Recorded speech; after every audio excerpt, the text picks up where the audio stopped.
Hi, everybody. This is Alan Shafran. Just wanted to take a moment and talk to you today about the real estate market and what we're seeing. We're getting a lot of questions out there from mainly sellers. Is it the right time to sell? We're certainly getting questions from buyers. Is it the right time to buy? And everyone's asking what's going to happen in the future. Well, first and foremost, I want to start by saying everything here is an estimate. I'm a horrible drawer, if that's the word drawer. And I'm just going to do my best to share with you what we think, what we know, and what we're reading to the best of our ability, and hope that it can make sense to you and your life and how to apply it to you. So, the first and foremost item from all my experience in years in economy and money and real estate and investing is that something's different about real estate as it relates to our housing, our home, is that it doesn't always make 100% sense, does it? So we're not necessarily making financial decisions only. We are very emotional about this massive investment, which is our home. Our home has some of the most equity in our lives, depending on who you are and what you've done with your different investments. But for most people, it's where a big chunk of their equity exists. And so you're taking that and combining it with where you grew up, or where your family grew up, or where you were raised. And so it starts becoming very conflicting. And then it's time to move, and we add all the emotions and stress that's related there. So the goal here today is to try and bring some facts to you and to try and bring some questions to you that will hopefully get you to the place that makes sense for you in whatever direction you want to go. So without complicating that any further, I wrote down a few questions. When is the right time to sell? Obviously, that is an individual question. But for those of you who are out there trying to sell now, we're going to address some of that today. And the second question is, how does the seller feel right before the dip? The reason for that is, as we will see on this graph, it may be where we are today. We really don't know. And so I think we need to try and remove the emotions from what we're doing and ask ourselves some strong, strong questions. And then the last is, what is the risk? What is the risk for you holding? What is the risk for you staying? How does that play into your life? Life isn't just about money. Life is also about your plans, your direction. We're only here for 100 years if we're lucky. And from those 100 years, all right, I don't think we really figured stuff out or became cognizant in life till we were 25, some of us a little bit later. And when will we stop being cognizant? Probably some of us a little younger. So what does that give me? 50 years to figure out how to live life? I don't know, some longer, but that's important how that plays here, because life isn't just about the almighty dollar. That's my 2 cents. So what does this mean? This is San Diego and California. Very important to understand, because you're going to be seeing different pieces of media and they relate to different parts of the country. And some parts of the country only move at this very slow pace, right? So if you go to Portland, Oregon or something now, maybe they've changed later or recently because of the economy. But, a lot of these states do this, right?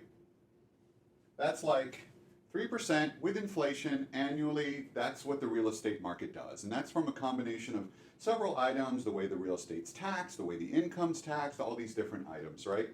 This is San Diego and California. So let's look at the patterns in the past, right? We had and I only went back in 1977. I didn't want to get too deep into this, but 4 years up, 1977 to 1981. These are all just approximates, okay? 4 years, and then it went 1981 to 1985, and typically we're having cycles that, to get back to where we were, we're used to seeing about 7-8 years, so you've probably heard that, right? So that's what we're seeing. And this is another 4 years up, 1989, 1997, 8 years, back to the big one, 2005, 2006, 8 years of a rise, and then back down 2012. Guess what, gang? 8 years. These are not proportional.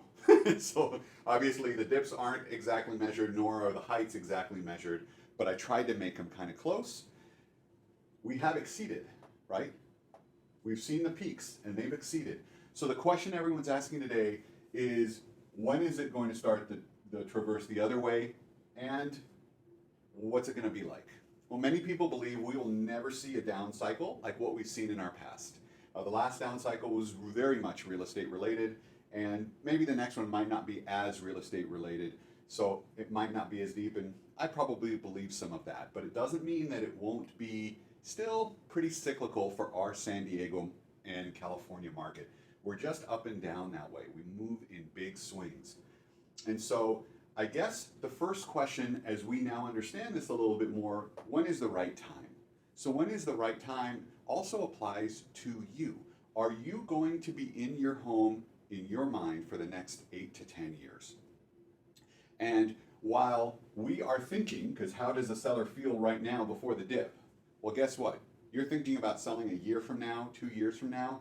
You're not really too worried about it because we're sitting right here. We're sitting right here. Feels kind of good. And how did we feel right before this change? Can you remember what you felt like in 2004? Do you remember what you felt like in 2005? Remember even 2006 when it was starting to change, but we really weren't seeing it because it's happening in front of your eyes. So that's maybe the way you're feeling today. And you won't like that, and that's what we got a lot of in 3 or 4 years. So I believe when is the right time to sell must apply to your life. And when you look at your life, then you have to apply some form of discipline and strength as it relates to the truth with where are you going to be in 5, 6, 7, 8 years. The decision that you make today, I think is going to be very crucial and important for that distance, that travel, and that next step of your life. If you really think you're going to be in your home for a minimum of, let's say, 7, 8 years plus, then I don't think you really have much to worry about, right? Now, I can say that. That's just a theory because we don't know what the next 10 years brings. But history shows us that you should be able to outlast whatever cycle we're there. But if you think it's 2 years, might be worth talking about getting rid of the feeling and thinking about when is the right time. So this is the part that is the hardest for all of us to discuss and consider. When, because if I were to break this down for you here, these aren't straight up, are they? They go like this, really, right? And they're doing this all the way up, like that. So when they do that every year, we're still questioning, is this the peak? Is this the peak? Is this the peak? Is this the peak?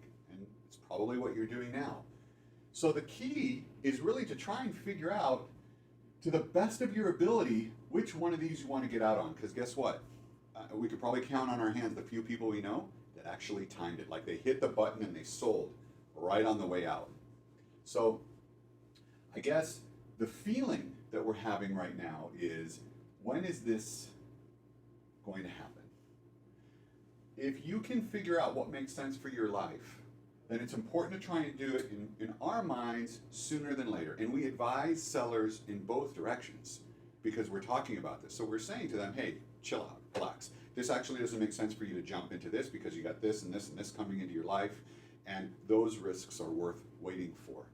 But in many cases, and the tough thing about real estate more than ever before is social media, the media channels, the news that we're getting like from a million different platforms on our phones and in front of our computers every single day. When this starts moving, it starts moving in a direction that's hard to control, and that's the way real estate is. Real estate is, whoops, see? This is not good anymore. Illiquid. Did I spell that right? I'm not sure I did. Illiquid. Maybe there's just one I. Okay. So, real estate's illiquid. We cannot sell it for a market price just by pressing a button like we can a stock. There is no what we call market maker, which is a bunch of people out there creating a market of liquidity, which allows you to get out whenever you want by pressing a button. So what happens is, as this market starts to turn, whenever it does, and I'm not saying it will next year, but if it were to start to turn and it starts to go down, in order for you to sell, you're not pricing it here. You're now, because it's illiquid, you have to get ahead of the market. If the market's here, you've got to price it right here so that as it continues to fall, it lands on you. If it lands here and someone new comes on the market and they price it anywhere in here, and this is our experience in downward cycles, that market has passed them already by the time they've launched. And so what we see sellers do is they continue to make the adjustments, but they make them too late, and that becomes very, very costly. So what happens is now the market's passed, so now they're adjusting here, right there again. They're like, okay, now I've made the adjustment. Guess what? You didn't see it coming, market kept going. Okay, I adjusted again here. Whoops. It's painful. That's real estate. So you have to know it. You've got to get out in front of it, call it a day, get done. Here's my point to you is if you're thinking about selling, if this is the torment that you're going through, because we are seeing some market shift today, don't follow this pattern.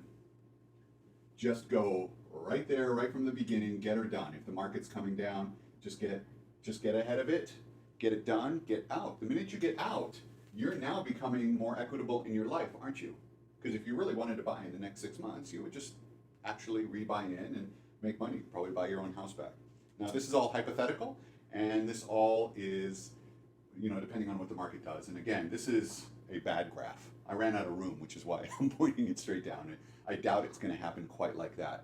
But I guess my other point is our average price is very expensive here in Southern California and San Diego. And so we're not making moves of 5,000 or 10,000. Our markets move in these swings of a lot of money, 50,000, 100,000, sometimes more.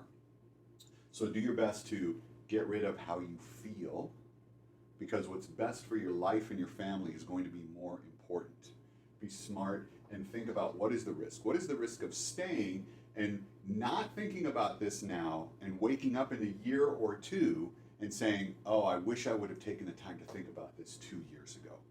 That's the hardest part to do. And sometimes we can't plan for it, and sometimes we don't know. So if that's the case, that is what it is, right? That's life. We have kids, we have family, that's what's happening. But if you do, and you're seeing those plans, take the moment to think about it. We got to get our ego and our feelings out of the way.